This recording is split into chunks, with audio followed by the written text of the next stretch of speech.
Hey, Baby J here with the Stay Fligh Podcast. Thanks for tuning in. Be sure to subscribe and like this episode. Share with any other cannabis enthusiasts that would like to dial in on the session, as we're going to be breaking it down on many different topics around the cannabis industry. See you soon.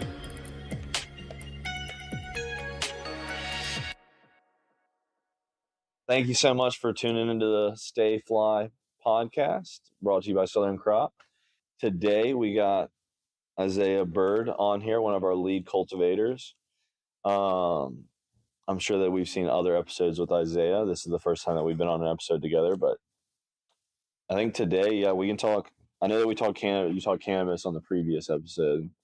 Yes. I kind of would like to really dive into your experience with hemp. I know that maybe that's not directly related to the Mississippi cannabis market, but it is related to cannabis, and I find it fascinating, some of the stuff that you're doing, to be honest. Oh yeah, well, my journey with hemp started in 2019 here in Mississippi. When the Farm Bill was written, no one really took the push to really get growing here, and that's because our legislation was sort of trying to deal with whether they would create a state plan that would regulate it, or would they just defer that to the USDA. Mm-hmm. And late 2019, they signed legislation that deferred all of that to the USDA. And so at that moment, I went and got my my license to be able to produce USDA grade hemp. And from there, I just started working with a small group out here in Mississippi that started, and we went all over the state, educating different municipalities about hemp.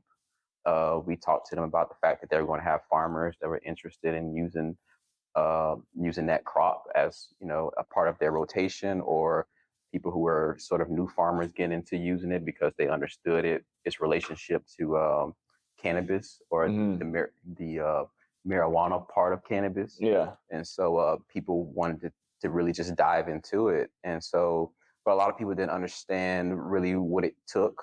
Traditional farmers didn't understand what it meant to grow cannabis, and they didn't understand really how to make that switch from like a traditional way of planting, where you sort of scatter seed a lot of different crops, or you row crop in. And but with the hemp, it had to be more meticulous. You want to transplant versus start from direct seed. Yeah. Just the basic knowledge on what it means to cultivate cannabis, just outside.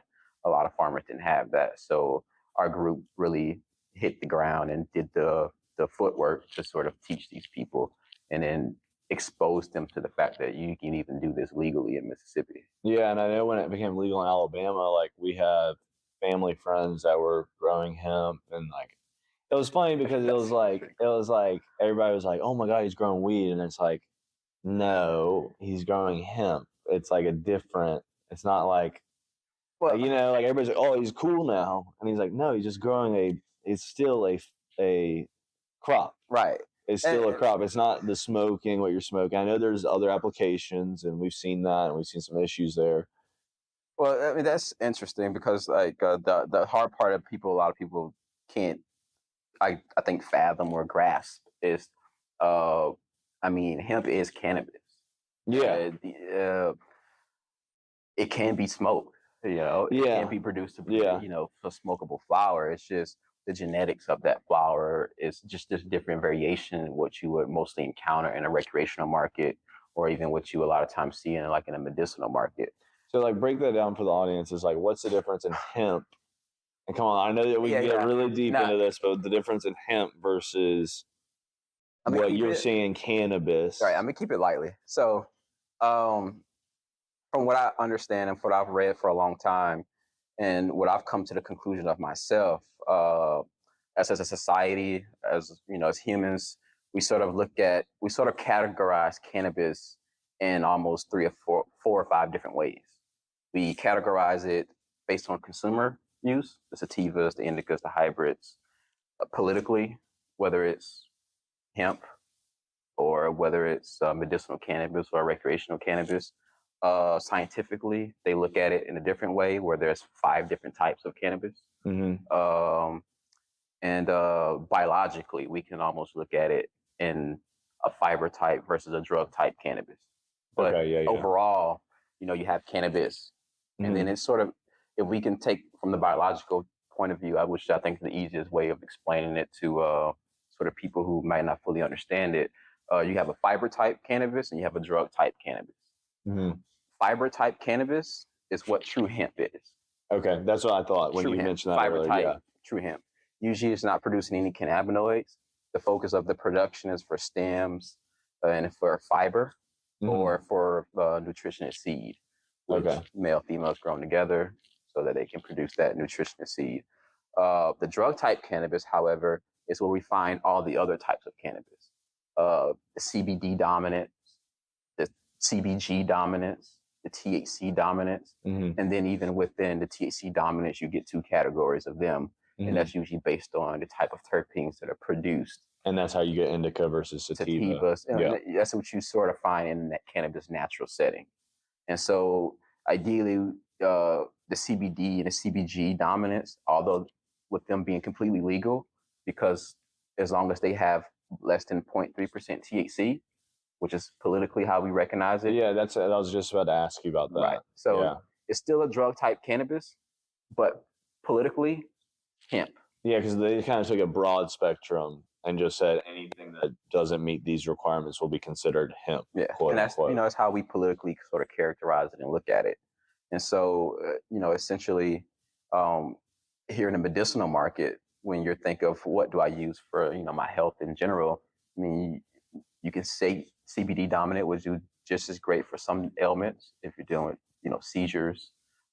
It's been seemed to be great for people dealing with inflammation. But from what I found is what type of inflammation, more so bodily inflammation versus nervous system pain and inflammation. Okay, yeah, that makes sense. So because cannabis doesn't directly attack the nervous system, or not attack, but suppress. Right. Well, no more so CBD doesn't necessarily suppress or attack the nervous system. THC, that's what makes it its wonderful compound that it is, because it directly is influencing our nervous system. And it's because, it's working with receptors that's directly just in the brain and on the spinal cord. So when you think of someone dealing with certain type of injuries, like if someone dealt with an injury and it's affecting their nervous system, THC is going to be something they need. But if it's just affecting their muscles, think of arthritis. Yeah.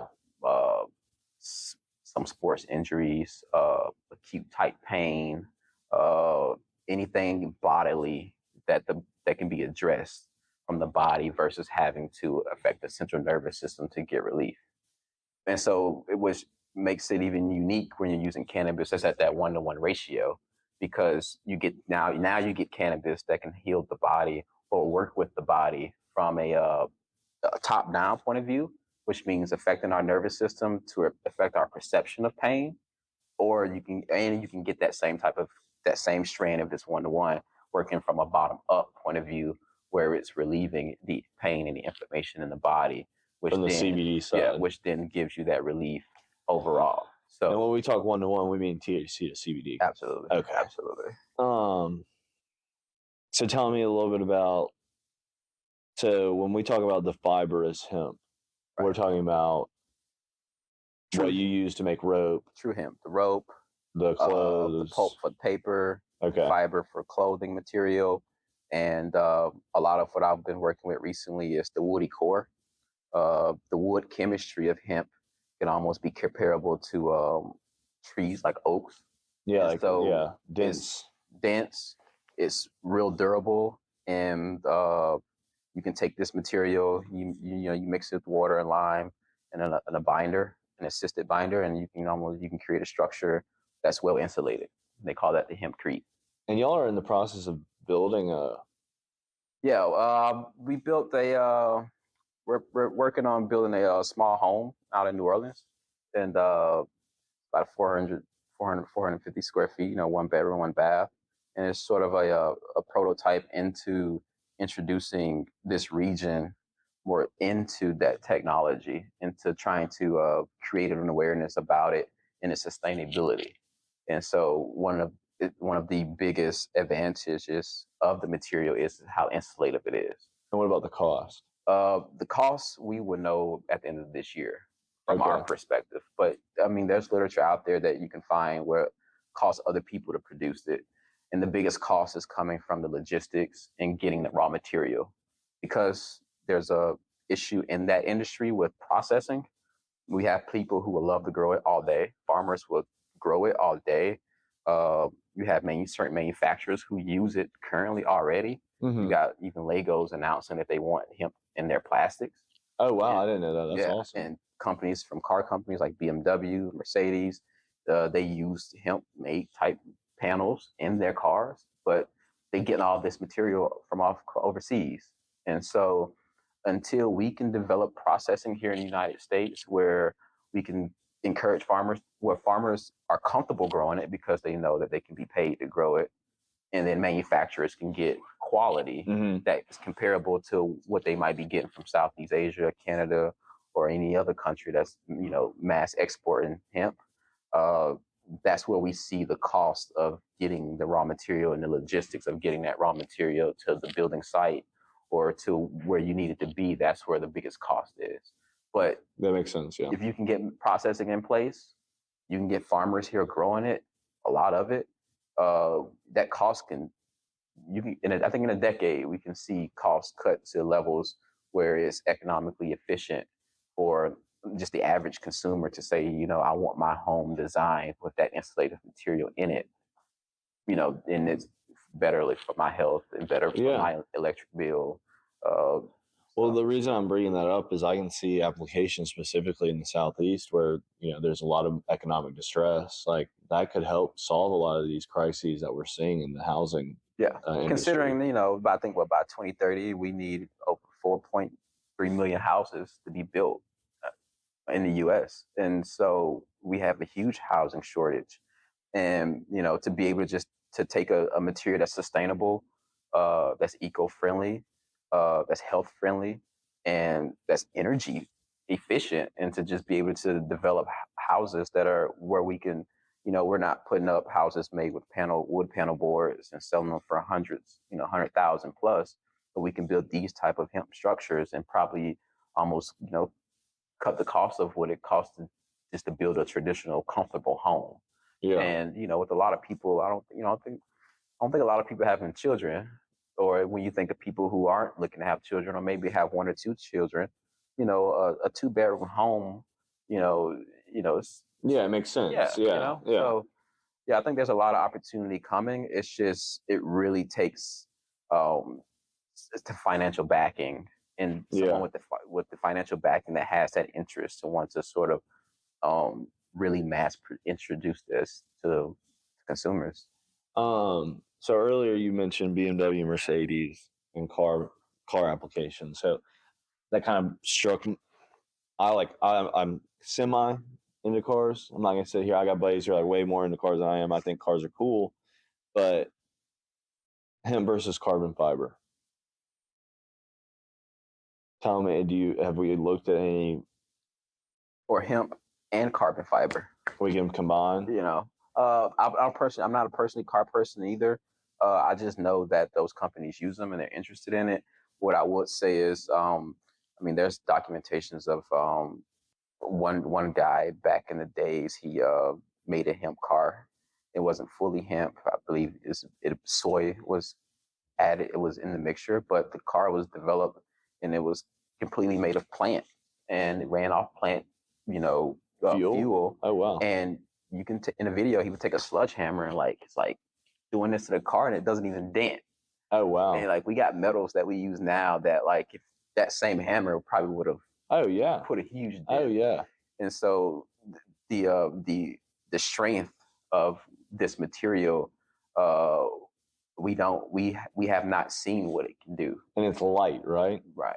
So it could be comparable to almost like carbon fiber, where it's very light but very strong. Sound acoustics, to be able to actually block out sound as well. I think it's one of the areas where this material can be widely used in. So when you think of studios, production studios, and anywhere where sound needs to be kept out, it's a type of material as well that's pretty efficient at doing that. Well, that makes sense since it's also can be used as insulation. So that does make sense. And then you said the flammability is? Yeah, I can't off the top of my head give you R values, which is how they gauge how resistant it is. But I mean, you can even look up. I've seen videos where they're taking torches directly to the hempcrete structure, and the fire doesn't travel. Oh, Like it, wow. like where you burned is where it's going to burn. So if you imagine that inside of a home, where a fire starts, the fire starts in that corner, it's less likely to spread throughout the whole home. And so the cost of repairing the home, uh, homes where where fires are continuously happening, when you think of the Northwest, uh, it's a huge advantage for that. Yeah. And when you look at like traditional insulative material, usually if that material catches fire, it's what destroys the home. That makes sense. So Yeah, that does make sense. So in this journey with hemp, do you think your biggest challenge has been education, just really making sure people big fully time, understand and it? that's with the medical cannabis too. Yeah, I was The gonna say cannabis that. overall, it's education, education, education. People are interested, and until they actually know and they're fully aware of what it is that they're dabbing into, or we're really looking at, they're going to shy away from it. Until people really grasp just the basics of it, then we can get a lot more conversations going on the different avenues of getting it. Like, we got medical cannabis here in Mississippi, and like 74% of people voted for that.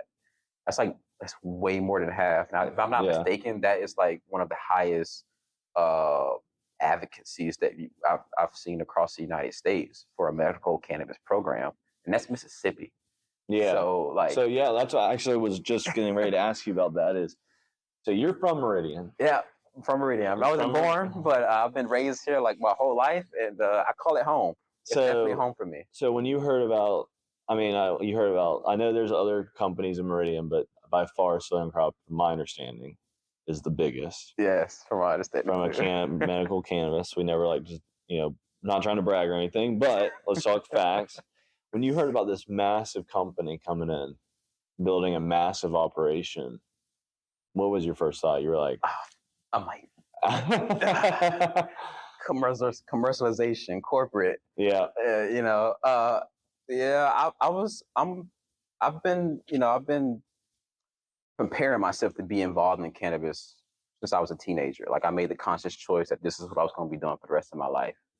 And so, I mean, I've seen all the companies that were popping up, and I've seen Southern Crop, coming here, and I was like, that's really unique, especially for where I'm from, and for how widely I know that cannabis is accepted here in this, even just in this city alone.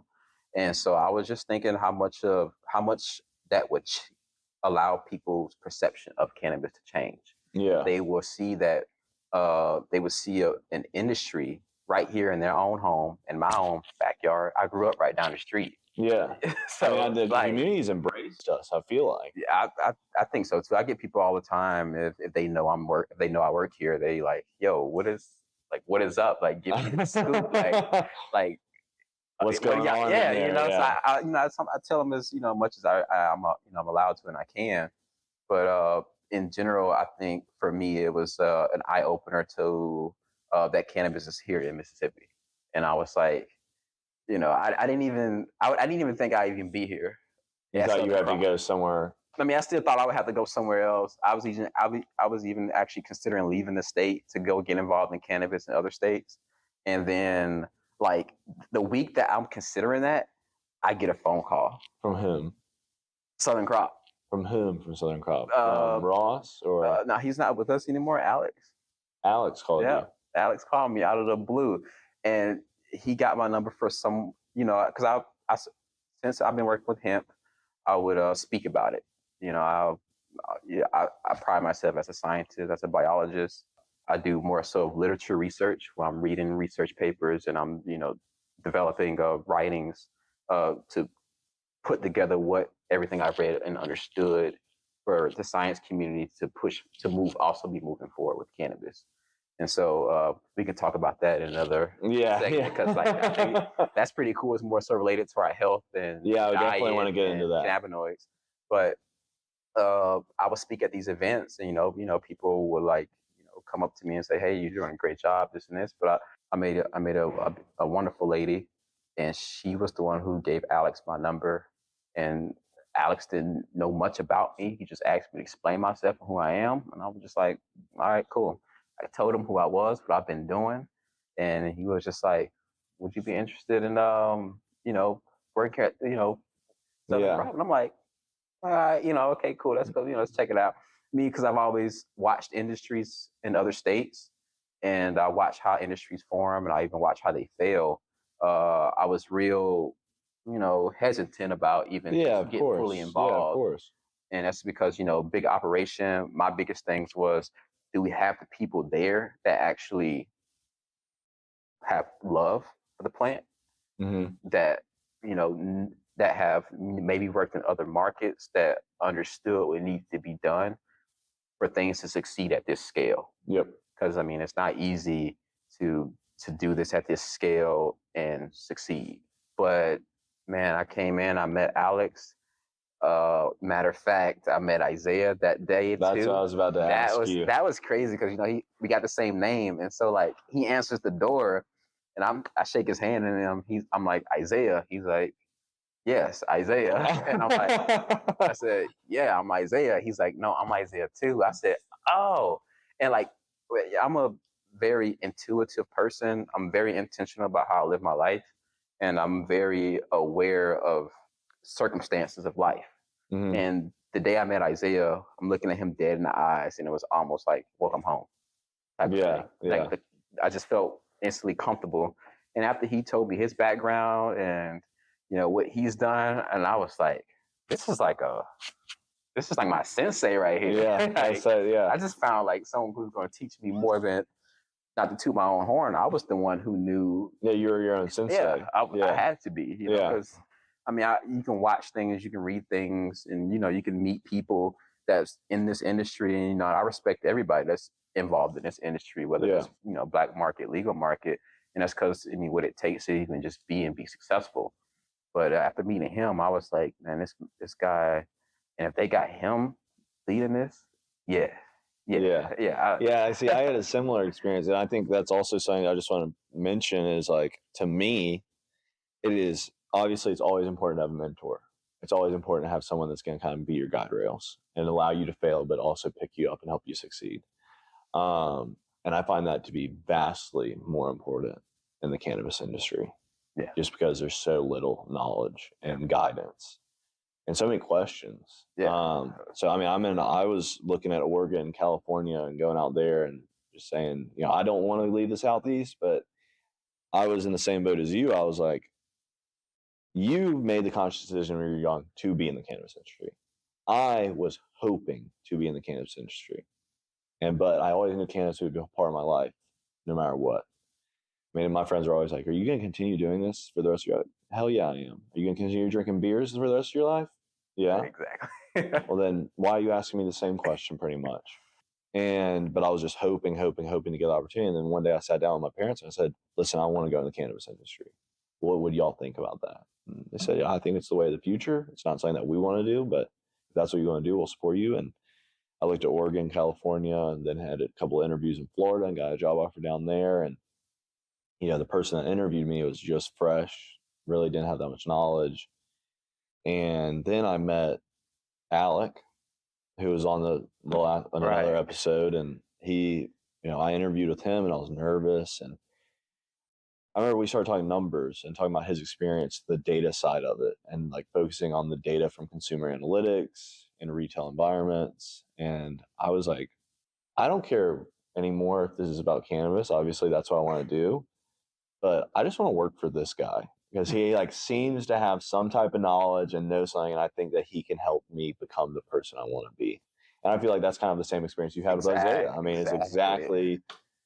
So it's just funny how it works out like that. Well, a lot of, and like you developed that intention that I'm going to be in this industry, and you start to make that happen, and for like those that are interested in like, how can I get involved with cannabis, or how can I find how can I get my foot into this industry? It starts with just being intentional and serious about it. Yeah, like that's true. the moment he took it seriously, you found the opportunity found you. You know, you found the opportunity. Because I remember I reached out to a buddy in Montana who's working on a rec grow out there, and he told me, he said, "Good luck." He said, "I got lucky that I'm in this." Yeah. And he was like, "It's so hard to get into it because it's very closed off. Not a lot of people involved in it, and the people who are involved in it were previously involved in another market." And we've seen that in Mississippi. I mean, shoot, we have so many people from California and Florida and other recreational and medicinal markets coming into here because that knowledge transfer. Yeah. Which I think is important as well. I do think that's extremely important. You know, the natives of the state to develop, you know, their companies and to, you know, get, you know, spread their wings into this industry. I think it's just as important that, you know, that knowledge and that experience gets here, because that way we can really jump a learning curve on, you know, a lot of what those industries had to go through to just get to their break point of like success. And so, I mean, we still seeing holdbacks at the federal level on those states being able to fully express what they can do in this industry, and to be able to get some of that understanding here in Mississippi. We could speed up, you know, a couple of years ahead of, you know, just the learning curve. And when that type of thing approach itself at the federal level, you know, states like Mississippi, I think, would be prime ready to, you know, just be as recognized for its production of cannabis, just like any state on the West Coast. And I mean, when Mississippi went legal, did you expect it to be as far along as it is now? The quality of grow or quality of product being out there. Obviously, not everything's perfect, but I have faith. Like, Mississippi likes cannabis. Okay. I get the stigmatism around the perception around it for a lot of people, but you know, 74% of people voted for this. You know, and like, you know, we think traditionally where, you know, guerrilla grows, or not less than a decade ago, they found a 40-acre farm of cannabis here in Mississippi. Oh, I didn't know that. Set up beautifully outdoor. And it was like probably, I don't want to mistake this number, but it was millions of dollars worth of cannabis. Yeah. Just growing. I mean, granted, it was black market cannabis, probably, you know, cartel or whatever. But, something like that. But the fact that you would find that here, and that wasn't just the first time, you know what I mean? Yeah. And so, like, Mississippi likes cannabis. And to even add to that, I had the opportunity to visit the Bureau of Narcotics, because, you know, working with Hemp, you know, the narcotics people, they were like, this is cannabis, this is marijuana, yada, yada, yada. You can't produce cannabis with that low THC.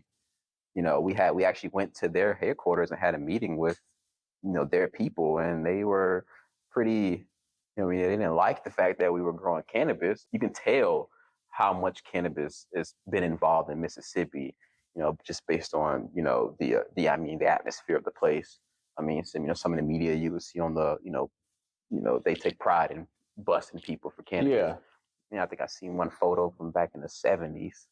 Dude had like a cowboy. He had like a hydroponic system set up using PVC tubing. Yeah. And I'm like, this is the Mississippi. Well, I'm sure the Bureau of Narcotics is probably happy that they don't have to chase down people with people with marijuana or cannabis. Hopefully they can focus on bigger things. Hopefully they are. I don't know. Cannabis is an economic driver for a lot of people in a lot of different ways. In a lot of different ways, that's for sure. That's for sure. Well, I mean, I appreciate you coming on and talking to us. I know that the next time that you come on, I want to definitely get more into some of the health and wellness stuff. Oh yeah, definitely. Some of the papers we can really dive into that. Yeah, like, that's a whole nother episode. Yeah, that's what I really nerd out on, because I've always wanted to be a physician. Okay. But I learned over time, if the best way, if I want to help people, is to show them how to use a plant. Yep. Whether that's vegetable, fruit, medicinal herb, or cannabis. Yeah. You know, that's been my life passion. So eat your greens and smoke them too. All right. Well, thank you so much. I appreciate you coming on, and thank you for tuning into the Stay Fligh Podcast. Hope you all enjoyed that very educational episode, and roll that up and smoke it.